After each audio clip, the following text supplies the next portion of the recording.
popularity of sports isn't necessarily related to mass media. Witness the Greek Olympics and Roman gladiator games. But once radio gained recognition, it was a perfect outlet for broadcast sports to the public at large. In the early days of radio, the sportscasters were often in a studio getting news of the game in progress through a wire service. They would use sound effects and an energetic voice to convince people that they were in fact seeing the game with their own eyes. And so was born the modern sportscaster, an announcer who could get everyone excited with the simplest play. They toy with emotions, making heroes out of players and entertaining the masses. With that, here are what I believe are the top 9 legendary sportscasters according to their entertaining and staying power. Number 9, Keith Jackson.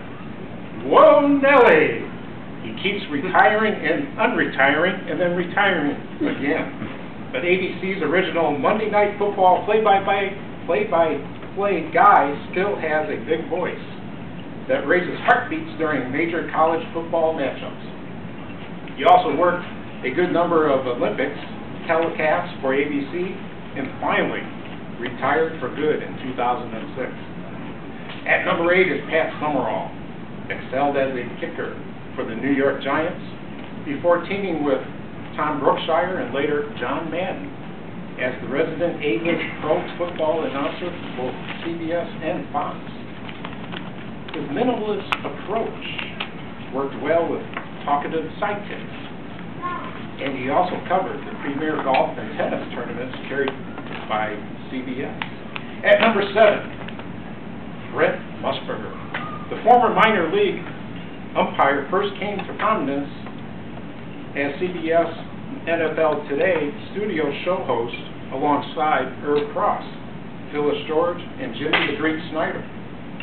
But he soon began going to the games themselves, saying, "You are looking live." Tagline at a wide variety of major events. Bounced by CBS in 1990, he rebounded to ABC/ESPN, where he calls major college games. Some can't stand Brent, but he did start out in my hometown of Chicago and stood the test of time. At number 6 is Jim McKay.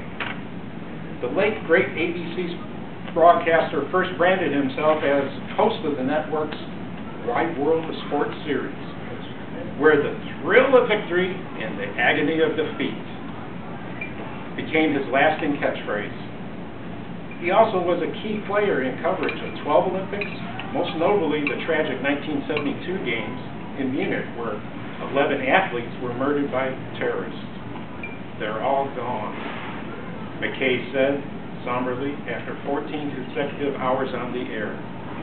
He capped his career as a special correspondent for NBC during the network's coverage of the 2002 Winter Olympics in Salt Lake City. At number 5 is Kurt Gowdy. People forget really how big he was, serving as NBC's go-to guy for virtually every major sports event from the mid-60s to the late 70s. After announcing the first 5 seasons of the American Football League on ABC, Gowdy covered World Series, Super Bowls, Rose Bowls, the Olympics, NCAA Final Four, basketball tournaments, you name it. He also was at the mic when Hank Aaron hit his historic 715th home run in 1974. At number 4 is John Madden. This former Oakland Raiders Super Bowl winning coach spanned 3 decades as network television's pro football commentator. He's worked at all 4 major broadcast networks, beginning with CBS with Pat Summerall in 1981. The both of them moved to Fox in 1994 and remained the network's #1 team until Madden joined Al Michaels on ABC's Monday Night Football in 2002. Then they were featured as duo on NBC's Sunday Night Football until Madden recently retired. Madden's NFL football video game is also an institution. as are his yearly All-Madden teams. At number 3 is Al Michaels. Do you believe in miracles? Yes. Michaels' exclamation after the U.S. hockey team's Miracle on Ice win over Russia at the 1980 Olympics, the single most famous call in televised sports history, probably.